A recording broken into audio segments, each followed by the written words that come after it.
Le port autonome de Douala est devenu le théâtre d'un bras de fer depuis le début de l'année 2026 entre la direction du port qui a décidé de faire entrer un nouvel opérateur pour le scanning des marchandises, Transatlantic DSA, et le gouvernement qui entend maintenir sur le lieu pour le même service l'opérateur exerçant depuis 10 ans la Société Générale de Surveillance SGS.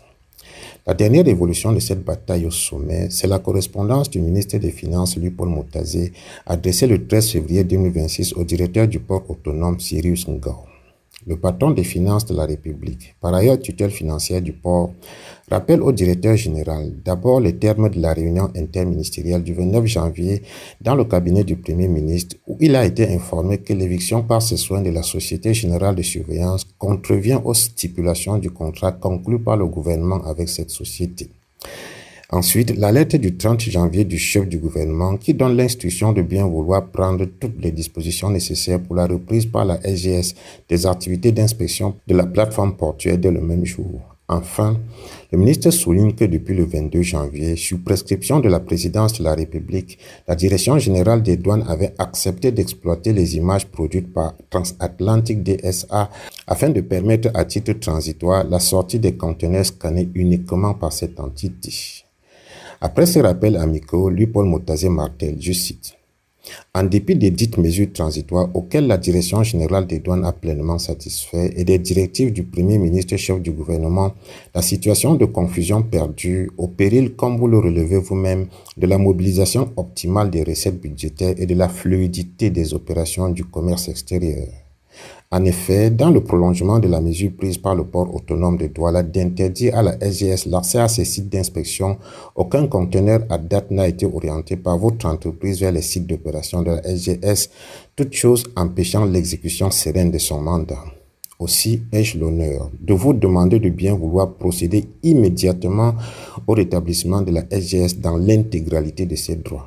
Toutefois, l'État reste disposé à examiner, comme à l'accoutumée, toutes les préoccupations exprimées par son instrument, le PAD, sans que cela ne constitue une condition préalable de reprise des activités de la SGS. Fin de citation. Est-ce le sifflet final? Difficile de le dire, dans un contexte camerounais où l'État profond domine désormais sur toutes les décisions de surface, un État profond qui n'est plus unique sur un seul point, celui de la protection des intérêts privés contre le peuple, mais divisé sur les personnes qui doivent avoir la main mise, le contrôle. La guerre est souvent sans pitié quand on arrive à ce stade dans ce milieu où tout le monde est puissant et personne ne veut perdre. Une bataille peut être perdue, mais la guerre doit continuer. En attendant un nouveau rebondissement, Cyrus Ngao devrait, c'est au conditionnel, se plier et Transatlantic plier ses bagages et éteindre ses machines.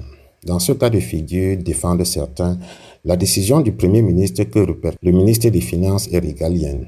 Un, je cite, acte qui fonde l'autorité d'un État sur son territoire. Il a pris cette décision en s'entourant des prérequis institutionnels, à savoir le ministre des Transports et le ministre des Finances qui sont respectivement les tutelles techniques et financières.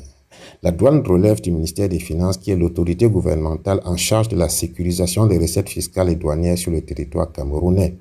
De par la Constitution, doit-on rappeler, le Premier ministre est l'autorité hiérarchiquement établie au sein de l'exécutif après le président de la République. C'est son seul et unique supérieur hiérarchique au sein de l'exécutif. Fin de citation, défend l'homme politique Jean-Robert Wafo.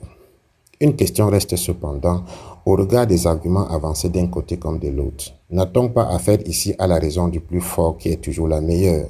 Le pouvoir régalien détient-il toujours la vérité ou tout devient vérité juste parce que le pouvoir régalien a décidé?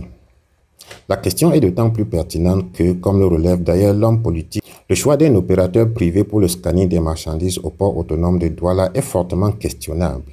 Le service aurait été fourni en régie ou par la douane qu'il n'y aurait pas de querelle. Cela aurait permis d'éviter les surcoûts que supporte le citoyen lambda et même les surfacturations et les royalties qui se partagent dans la chaîne. D'après les informations fiables, un scanner de haute gamme coûte environ 3 millions de dollars, soit autour de 1,8 milliard de francs CFA l'unité et 7,2 milliards pour les cartes scanners. Le port autonome de Douala traite en moyenne uniquement à l'import 180 000 conteneurs par an avec un coût de 85 000 francs CFA l'unité. Un simple calcul donne 15,3 milliards de francs CFA que devrait générer ce service seulement à l'import.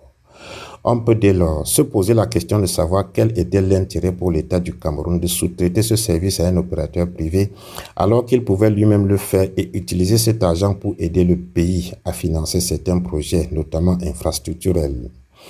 La Côte d'Ivoire l'a fait. Pourquoi pas le Cameroun?